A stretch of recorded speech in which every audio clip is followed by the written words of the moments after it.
آج کے سبق میں ایک حدیث ہے جو ہم پڑھیں گے، وہ یہ ہے کہ رسول اللہ صلی اللہ علیہ وسلم نے 3 اوقات ہیں جن میں نماز پڑھنے سے منع فرمایا ہے۔ 3 اوقات کے اندر نماز پڑھنا منع ہے۔ کون کون سے اوقات ہیں اور کون کون سی نماز اس میں نہیں پڑھی جا سکتی؟ حضرت عقبہ بن عامر رضی اللہ عنہ ارشاد فرماتے ہیں کہ حضور نے فرمایا ثلاث ساعات کان رسول اللہ صلی اللہ علیہ وسلم ینہانا ان نصلی فیہن او نقبر فیہن موتانا۔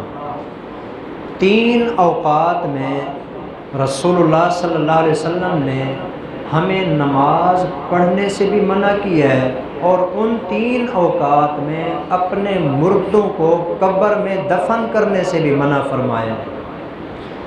یہاں ایک مسئلہ ساتھ بتاتا چلوں، یہ جو 3 اوقات آ رہے ہیں جس کے اندر نماز پڑھنا بھی منع ہے، اور آگے حدیث پاک کے جو الفاظ ہیں کہ مردوں کو قبر میں دفن کرنے سے منع کیا ہے، اس سے مراد دفن کرنا نہیں ہے، اس سے مراد ہے نماز جنازہ پڑھنا۔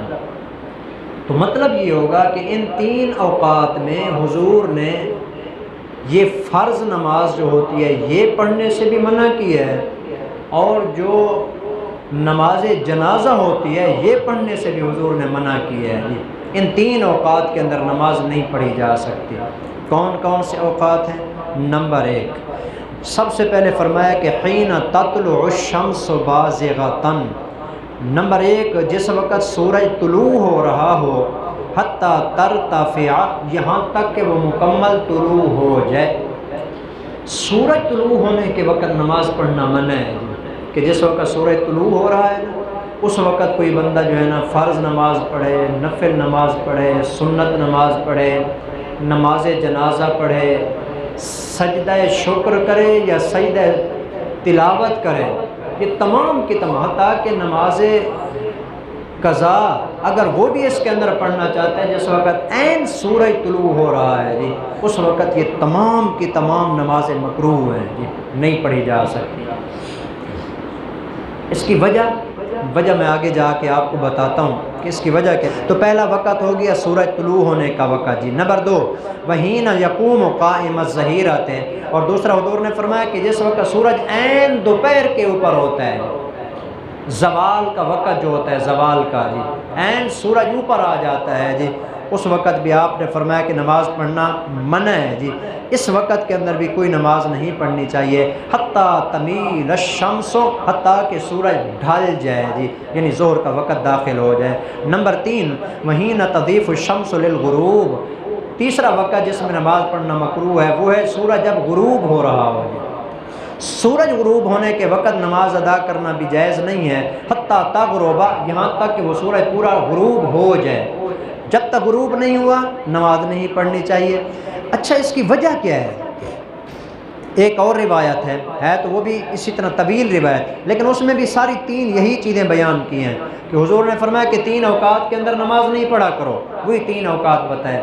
فجر کی نماز کے بعد سورج طلوع ہونے کا جو وقت ہے، سورج کے عین دوپہر پر ہونے کا وقت، زوال کا وقت، اور سورج ڈوبنے کا وقت جب غروب ہو رہا ہوتا ہے، ان 3 اوقات میں نماز پڑھنی نہیں ہے۔ کیوں نہیں پڑھنی؟ حضور نے فرمایا کہ سورج طلوع اور غروب جب ہوتا ہے نا، فَإِنَّهَا تَطْلُعُ بَيْنَ قَرَنَيِ الشَّيْطَانِ، کیونکہ یہ سورج شیطان کے 2 سینگوں کے درمیان طلوع ہوتا ہے۔ شیطان ہے نا، شیطان، اس کے 2 سینگ ہیں۔ حضور نے فرمایا کہ جب سورج طلوع ہوتا ہے نا یا جب ڈوب رہا ہوتا ہے، آپ نے فرمایا کہ شیطان بالکل سورج کے سامنے جا کے نا یوں کھڑا ہو جاتا ہے، ایک اس کا سینگ سورج کے ادھر ہو جاتا ہے، ایک ادھر ہو جاتا ہے۔ ان 2 اوقات میں نا یہ جو سورج کی عبادت کرنے والے لوگ ہیں نا، سورج طلوع ہونے کے وقت بھی عبادت کرتے ہیں، ڈوبنے کے وقت بھی عبادت کرتے ہیں۔ شیطان یہ کرتا ہے کہ جب وہ عبادت کرتے ہیں نا، سجدہ کرتے ہیں، وہ کر تو سورج کو رہے ہوتے ہیں، شیطان کھڑا ہو جاتا ہے، یہ سجدہ اس شیطان کو ہو جاتا ہے۔ شیطان الگ خوش ہوتا ہے کہ مجھے سجدہ کر رہے ہیں، اور ان کا سجدہ بھی سورج کو ہو تو بھی شرک ہے، شیطان کو ہو جائے تو بھی شرک ہے۔ اس لیے اللہ کے نبی صلی اللہ علیہ وسلم نے فرمایا کہ ان اوقات میں سرے سے فرض نماز اللہ کے لیے بھی ادا کرنی ہو تو نہیں پڑھا کرو، تاکہ تمہاری مشابہت نہ ہو جائے ان لوگوں کے ساتھ جو سورج کی عبادت کرنے والے ہوتے ہیں۔ تو چونکہ سورج کے سامنے شیطان کھڑا ہوتا ہے، اس لیے آپ علیہ الصلوۃ والسلام نے اس وقت کے اندر نماز پڑھنے سے منع فرمایا ہے جی۔ تو بہرحال جی آج کا ہمارا سبق یہ ہوا، نماز جتنی بھی اہمیت والی ہے، جتنا بھی فضیلت والی ہے، لیکن چند اوقات ایسے ہیں جس کے اندر حضور نے منع فرما دیا نماز نہیں پڑھنی۔ نماز پڑھنا ثواب ہے، لیکن اس وقت میں اگر کوئی نماز پڑھے گا ثواب نہیں ملے گا، اس کو گناہ ملے گا۔ کیوں؟ اس لیے کہ اس نے حضور کے حکم کی نافرمانی کی ہے۔ تو ثابت یہ ہوا کہ ہم نے یہ نہیں دیکھنا کہ یہ عبادت اچھی ہے کر لو، یہ اچھا کام ہے کر لو، بلکہ ہم نے یہ دیکھنا ہے کہ یہ کام اللہ کے نبی نے کرنے کا حکم دیا بھی ہے کہ نہیں دیا جی، حضور نے بھی یہ کام کیا ہے یا نہیں کیا۔ حضور نے کیا ہے، کرنا ہے، جس وقت حضور نے کیا ہے ہم نے کرنا ہے۔ اگر اس وقت کو چھوڑ کر اور کسی وقت میں ہم اپنی طرف سے کریں گے تو یہ ثواب کی بجائے گناہ بن جائے گا۔ اس لیے ہمیں نماز کے اوقات کا پتہ ہونا چاہیے اور اس کے مطابق نماز ادا کرنی چاہیے۔ اللہ ہم سب کو وقت کے اوپر نماز ادا کرنے کی توفیق عطا فرمائے۔